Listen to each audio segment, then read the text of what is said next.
Ineos Automotive je završio sledeću fazu dinamičkog testiranja za Grenadier, nakon radikalnih ispitivanja njegovih terenskih sposobnosti na jednom od najstrašnijih 4x4 poligona na svetu.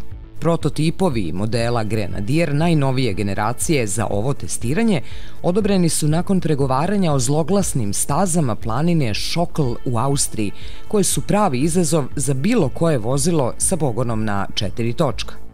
Poznate po svom nemilosrdnom i razarajućem terenu od tvrdog kamena, austrijske planine već decenijama koristi Magna Steyr, Ineosov inženjerski partner, kao vrhunski test terenske sposobnosti i izdržljivosti za vozila posebne namene u ekstremnim okruženjima.